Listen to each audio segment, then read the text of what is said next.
Frères et sœurs, j'ai une petite question à vous poser. Quel est votre carburant? C'est quoi votre carburant à vous? Du samplon 95, il n'y en a plus. Du gasoil, il n'y en a pas beaucoup non plus. J'ai entendu quelques murmures qui disaient c'est Jésus. Vous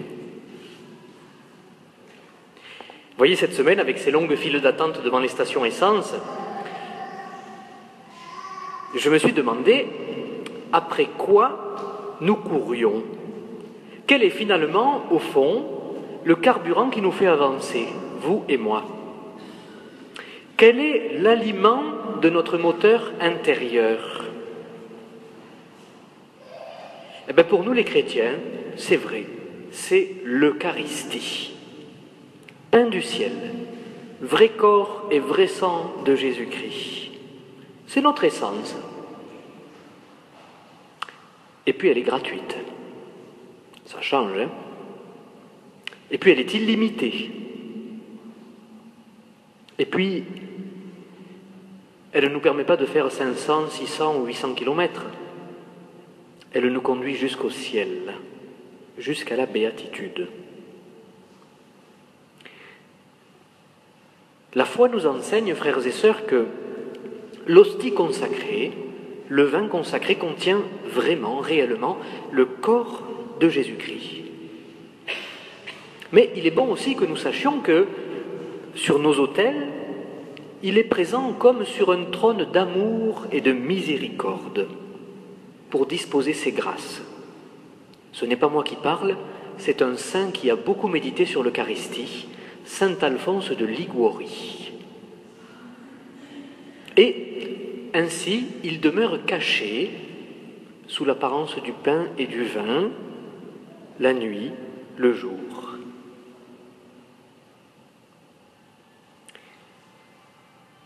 Il est placé sur cet autel, il est livré à nous, il nous est donné,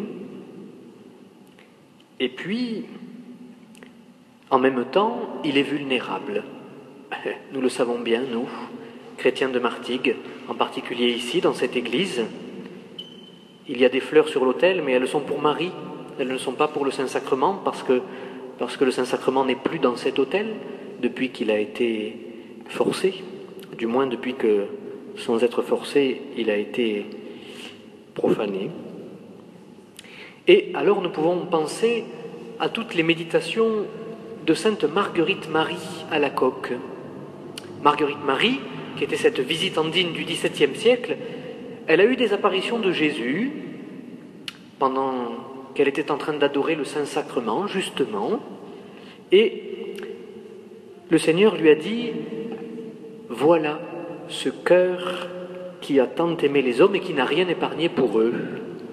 Il se consume pour leur montrer leur amour, mais pour prix de tout ce que j'ai fait, dit Jésus, je n'éprouve qu'ingratitude de la plupart d'entre eux. » Jésus a même dit « Ils me payent en irrévérence, en froideur, en mépris et en sacrilège. » Et ce qui m'afflige le plus, c'est d'être ainsi traité par des cœurs qui me sont consacrés.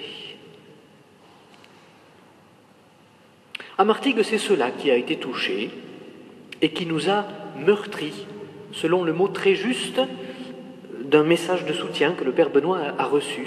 C'est ce qui nous a meurtris.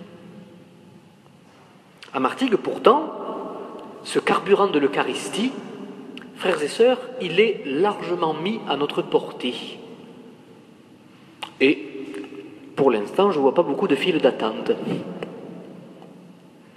Mais il s'agit d'en prendre conscience quand même. Martégot, vous êtes gâtés, vous êtes vraiment privilégiés. Vous rendez-vous compte que la messe où nous est donné ce carburant à contempler, à recevoir, la messe est célébrée à Martigues tous les jours. Tous les jours. Et même 2 fois par jour le samedi et 2 fois le dimanche. Et le tabernacle de nos églises, du moins à Ferrières et à Lille, jusqu'à ce que l'on puisse renforcer celui-ci, le tabernacle de nos églises, qui abrite le corps du Christ, est disponible, accessible tous les jours, de 8 heures du matin à 8 heures du soir quasiment. Il s'agit que nous prenions conscience de cette disponibilité du Seigneur.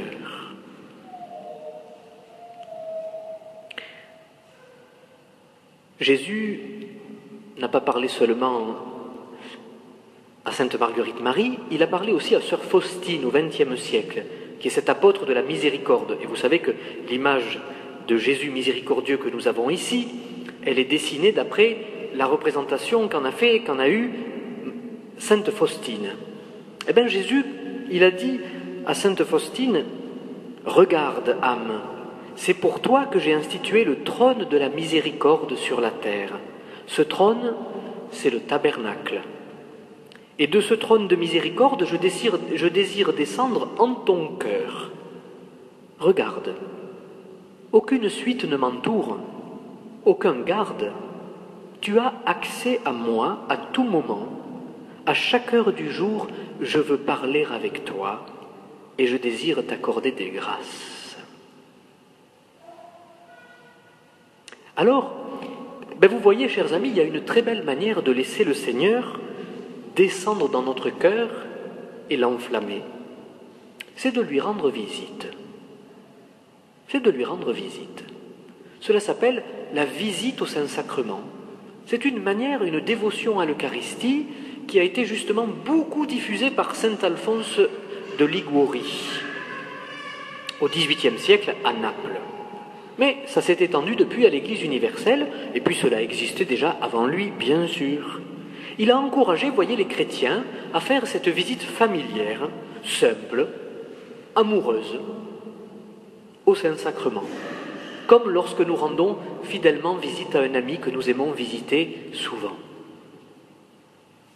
C'est juste venir, entrer dans une église, passer, ne serait-ce qu'une minute, ne serait-ce que 30 secondes, ne serait-ce que le temps d'une inclinaison ou d'une génuflexion. Mais venir. Voyez, par rapport à ce qui s'est passé dans nos églises ces dernières semaines, on aurait beau jeu, nous les chrétiens, de dire la solution est dans la vidéosurveillance. On aurait beau jeu, nous les chrétiens, de dire mais enfin, mais que font les autorités? Ce serait trop facile de dire mais il n'y a qu'à faire surveiller les églises. Ce serait encore plus facile et bien triste, avouons-le, de dire ah ben alors il faut fermer. Certainement pas. Non. En réalité, nous avons, nous, la responsabilité de nos églises. Nous avons, nous, comme communauté chrétienne, la responsabilité de les habiter. Combien de fois par semaine passons-nous devant l'église? Celle de Jonquière, celle de la Madeleine ou celle de Ferrières? Pour beaucoup d'entre nous, cela nous arrive assez souvent. Combien de fois sommes-nous passés devant une église sans y entrer? Combien de fois? C'est pourtant pas la première fois qu'on en parle. Depuis combien d'années le Père Benoît vous dit qu'il donnera une amende de 1 euro par personne à chaque fois que vous serez passé devant l'église et que vous ne serez pas rentré? Moi je vous le dis, si on avait appliqué cette amende, cette église, il y en a pour des millions pour la restaurer, mais ça ferait longtemps qu'elle serait restaurée. Combien de fois passons-nous devant une église à Martigues sans ne serait-ce qu'y rentrer juste pour avoir cette délicatesse envers le Seigneur que de venir le saluer? C'est cela, la visite au Saint-Sacrement. Et puis, ça n'est pas que cela. Ça n'est pas que cela. Par exemple, vous êtes en voiture et vous passez devant un village et vous voyez le clocher.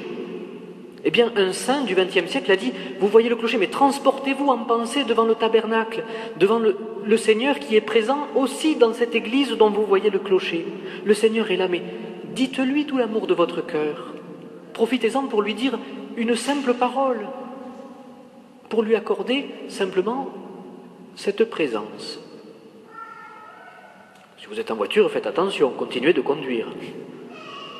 Mais voilà, nous passons au loin et nous voyons l'église. Une pensée pour le Seigneur. Saluons-le même de loin.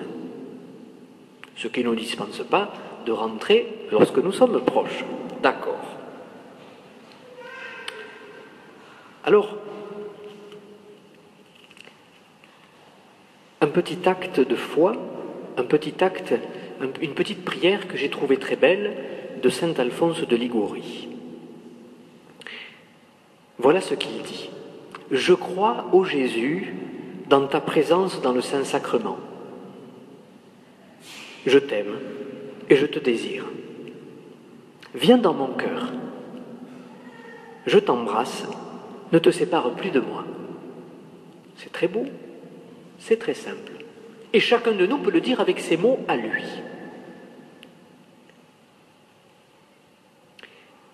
Charles de Foucauld, que l'on connaît comme étant un adorateur de l'Eucharistie, vous savez, le bienheureux Charles, le bienheureux frère Charles, il s'est consumé d'amour, il s'est consumé en présence de l'Eucharistie, il a donné une grande partie de son temps, il a brûlé une grande partie de son temps devant le tabernacle ou devant l'ostensoir.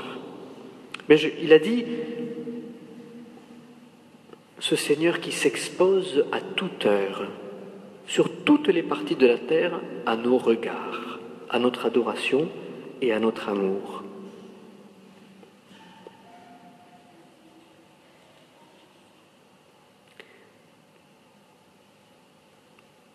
Je termine avec lui. Je termine avec lui parce que le bienheureux Charles de Foucauld, à vue humaine, sa vie n'a pas eu une fécondité extraordinaire. Et quand il est mort, martyr, en tout cas victime d'une balle, peut-être même du couteau, eh bien, quand il est mort, à vue humaine, sa vie avait été un échec. Il avait rêvé de fonder un ordre religieux, il a rêvé et il a attendu jusqu'au dernier moment que des frères le rejoignent en plein désert. Il a rêvé de convertir beaucoup de monde dans le Sahara et il n'a converti personne. Et aucun frère n'est venu le rejoindre de son vivant.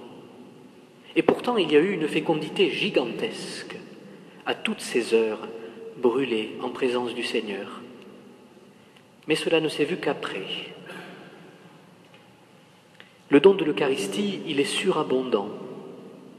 Pour ce soir, voyez, dans les lectures, je retiendrai de l'écoute que j'en ai eue tout à l'heure avec vous, juste un verset. On ramassa les morceaux qui restaient, cela faisait 12 paniers. Et l'évangéliste précise que tout le monde avait été rassasié. Il y a une surabondance dans le don de Dieu. Venir passer du temps auprès de lui, venir passer un petit moment auprès de son Eucharistie, c'est être assuré ensuite de la fécondité de notre vie, de la fécondité de notre amour, de la fécondité de nos actes. Parfois on croit que le temps qu'on donne à Dieu est du temps perdu pour les autres. On a pu ainsi opposer la contemplation et l'action. Mais non, c'est lié. Toute action naît de la contemplation, toute action se prolonge dans la contemplation. Et voilà donc ce que dit Charles de Foucauld. Ce Christ exposé à toute heure, sur toutes les parties de la terre, à nos regards, à notre adoration et à notre amour, qui change par cette présence perpétuelle la nuit de notre vie en une illumination délicieuse.